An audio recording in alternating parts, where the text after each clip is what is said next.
எப்படி ஒரு வீட்டை 8 டிகிரி வரைக்கும் குளிர்விக்குது? இதுக்கு பின்னாடி ஒரு சூப்பரான சயின்ஸ் இருக்கு.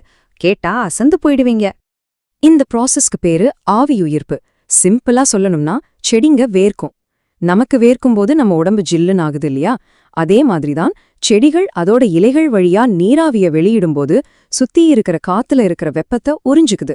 சொல்லப்போனா இது ஒரு சத்தமே இல்லாத நேச்சுரல் ஏர் கண்டிஷனர். இந்த அறிவியலோட தாக்கம் எவ்ளோ பெருசு தெரியுமா? வெயில தடுக்கிறதுனாலயும் இந்த ஆவிய உயிர்ப்பு ப்ராசஸ்னாலையும் உங்க வீட்டு வெளிப்புற சுவரோட வெப்பநிலை கிட்டத்தட்ட 10 to 15 டிகிரி செல்சியஸ் வரைக்கும் குறையுது. அடேங்கப்பா!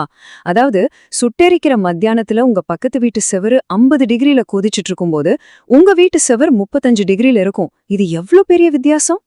வெளியில செவுரு இவ்ளோ குளிர்ச்சியா இருக்கறதால அந்த சூடு மெதுவா வீட்டுக்குள்ள வர்றது ரொம்பவே குறைஞ்சிடுது.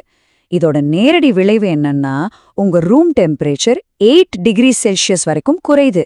இப்ப புரியுதா நம்ம வீடியோவோட ஆரம்பத்துல சொன்ன அந்த 8 டிகிரி கணக்கு எப்படி வருதுன்னு? இதோட உண்மையான பலன் உங்க மாச கரண்ட் பில்ல பார்க்கும்போது தான் தெரியும். இந்த முறையை பயன்படுத்தும்போது நீங்க உங்க ஏசி யூசேஜ சுமார் 40% வரைக்கும் குறைக்கலாம்.